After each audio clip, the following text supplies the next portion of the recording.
Hey guys, Sardines slash Julian here. I did a flip flop hike of the AT last year, and I'm going to talk about if I were to do the trail again or another long trail again, what changes I would make to my gear.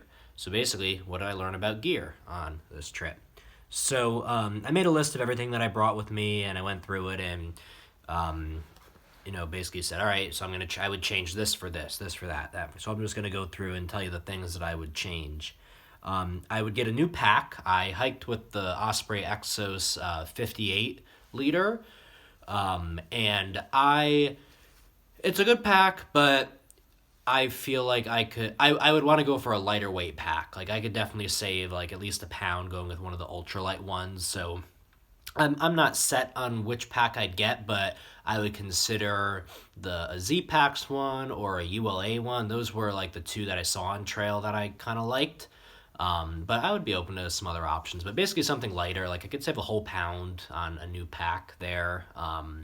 I just wasn't crazy with the Exos. I would also get a new quilt. So I hiked with the Enlightened Equipment Revelation quilt, which I loved. I'd actually keep the same EE Revelation, but I would get a different like temperature and size. I ended up getting the long wide. Okay, so let me start there. I did the AT with one quilt, a 10 degree. And I read before like it's better if you have two quilts, like a winter and a summer. I tried to get one that would just like I would use it for the whole thing, but in hindsight, it'd be worth the extra money to me to have two quilts and switch it out part way through. Uh, I like the 10 degree was it was good. There were some nights where I was cold in it actually. That's just I guess how I sleep. Like I guess I sleep a little cold. And like on the really cold nights, I'm still kind of like I got the long wide and sleeping on my back, I probably could get by with the regular size. I'm 5'10" and 155 pounds. So I think regular is good for me, but I got they recommended the long for like sleeping on your side, which I do. And then they recommended the wide, I think, for side sleeping also. But like there was a lot of extra space in there, and like it may have contributed to being like creating too much air that I had to heat. So so I probably might be able to sleep warmer with like a regular. And in the summer it was way too much quilt, like because I in the summer I just had it open like a blanket because you can unzip the Revelation. But it was just way too much. I was carrying a lot of extra weight, so I probably in hindsight I would probably personally go with the 0 degree. Like for the AT at least, I haven't really researched temps on other trails too much, but the AT starting out Georgia northbound, I personally would with the 0. Most people go with the 20. I'd probably do a 0, start out and then switch at some point to probably a 30 or 40 degree. So probably stay with the long wide for winter. No, I'd probably go with regular. I think I'd be okay with like that less movement there, and less weight for the weight savings. And then I'd switch to the 30, 40 degree, and regular would be fine because I wouldn't be, it's not going to be too tight on me. Like I'll have it like more open, like the back part, because temperature is not too much of an issue. So, and I would also, I bought the 850 downfill. I would have spent the extra money on the 950 just to save weight. And I got the weather stripes, which puts a thicker fabric on the tops and bottoms. Not needed on the AT. I would have just gotten the thinner fabric. It held up perfectly durability wise for the whole trail. Would have gotten a new tent. I used the Big Agnes Copper Spur UL1, which I really liked. It was great, but again, can go lighter. So I would probably get a Z-Packs tent. I just really like how it doesn't hold the weight of the water. Like it wasn't fun packing up a wet tent in the morning and carrying all that extra weight until I could dry it out in the sun. So and I like the Z-Packs. I like being able to use your trekking poles for your tent. That just it's huge weight savings right there. And I mean I think it's fine. Durability, I've heard mixed things, but for a through hike, I think it's fine. So I'd probably get I was fine with the one person, honestly. So I'd probably be fine with the soloplex, but I would still consider the duplex. Like it would be nice to have more room, but and it's still lighter than what I had. So all these are like things I would think about more if I were to do another trail. My puffy jacket, I used a synthetic Arc'teryx Atom LT jacket, which I think is around like 13 or 14 ounces in weight. Uh, I didn't buy that for the trail. I had that previously. I would have gotten the Ghost Whisperer. I think it's Mountain Hardwear Ghost Whisperer, but it's basically like a really lightweight. I don't quote me on weight, but I think it's something like 8 ounces. But a lot of people had that on the trail, and I would just love the weight savings, and it's like super warm. Probably the same warmth as the Atom LT. So I would get that, even though it's expensive. I would try to find a deal on it. Rain jacket, I use the Marmot Precip. I'd probably just go with Frog Togs, honestly, next time. Yeah, like I probably just do Frog Togs. Like it's just something to keep you a little warm when it's raining. Like I was still wet when it was raining when I used the Precip. I would sweat inside of it. Yeah, part of me also maybe would want to try out. Marmot has like a lighter weight jacket than the Precip. That's Gore-Tex, I believe. So I would consider trying that out, maybe more breathability. But honestly, I'd probably still be complaining of creating that climate inside the jacket. So probably just go with Frog Togs and deal with it. Sleeping. I would also get a new sleeping pad. I use the NeoAir X-Lite, which is Thermarest NeoAir X-Lite, which is what the majority of people on the AT used. I really didn't find it that comfortable, like really not at all. And on some of the colder winter nights, I would have liked more insulation. So I'm a side sleeper, and I forget what pad is good for side sleeping. I think I've heard something repeatedly from people saying, yeah, this one's really good for side sleepers. So I'd probably do some research to find out what that is, but I feel like I could have a more comfortable night's sleep on the trail. I was always like rotating on that pad. So I do some research into that.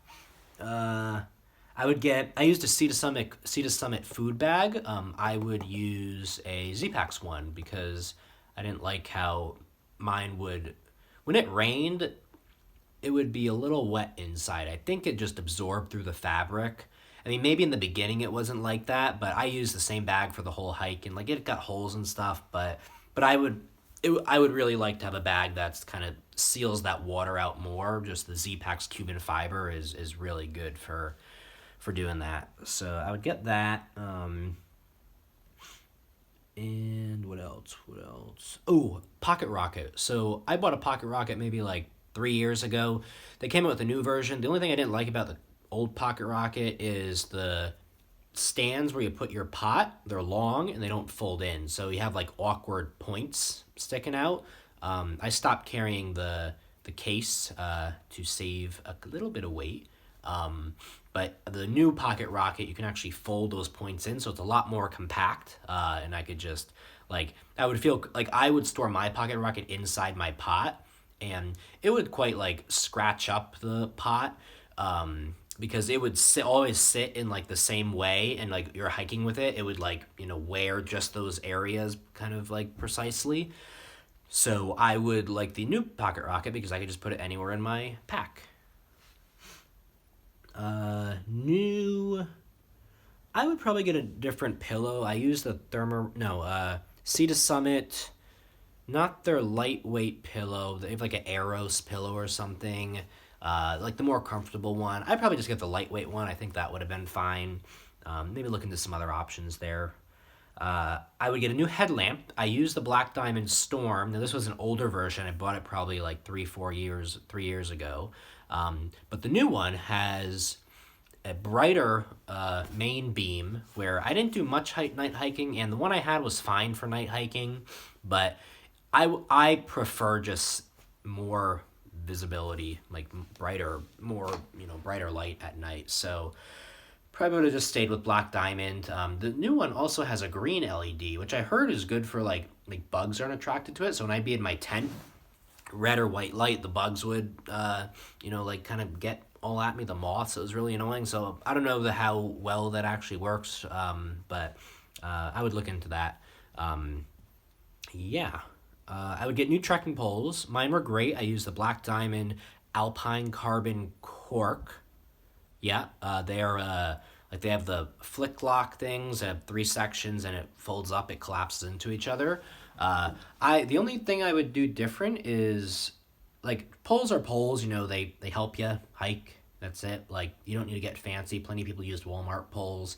Um, I would want to go. I would want something even lighter weight. Like even though they're carbon fiber, they're pretty lightweight. Now that I've learned like what height is good for me, you know, like I'm not growing anymore. I They say like with the adjustable ones, like if you're going uphill or downhill, you can adjust them. I never adjusted them really for that. Like I would be totally fine with the same height. So I would probably just get maybe one of the Z pole style ones that you can like you know they're like a zoop zoop zoop that kind of thing, or even consider like just a straight pole. You know, like no collapsibility. I mean that would for on the trail, that wouldn't really be an issue. Like you just put the poles outside the hostel when you get there, like it'd be fine. Just not as compact, but you can save some weight doing that. So I'd see if I can find like a carbon fiber one of those or the Z pole style. Uh, yeah, and let's see, anything else on my list? That's it. That's everything I would change. Yeah, so overall I did pretty good with my gear. I was happy with how I ended it. But mainly the big three, like new pack, new quilt, and new tent. Yeah, I just learned from hiking like what works for me. So that's that. Oh, and then I did a flip flop hike. If I were to do it again, I would really try to just do it straight through. I mean, I enjoyed. I got to like make more adjustments to my gear and like take breaks, like come back home during it. I took like 6 breaks, I think. Did it over 11 months. The AT. But I think it would have been cool. Like the longest section I did in the AT was 2.5 months at one point. It would have been cool to like stay with the same bubble group of people for the whole 6 months thing. So part of me wishes I would do that, but I don't regret doing it the way I did. It was still a fun experience. It was kind of nice to break it up, and do it like different sections at a time, like month on, week off, that kind of thing. But yeah, so just keep that in mind if you're thinking about doing it in sections. But you know, the hike your own hike is what they say. You know, however you do it is great. So, yeah, that's all that. Thanks for watching.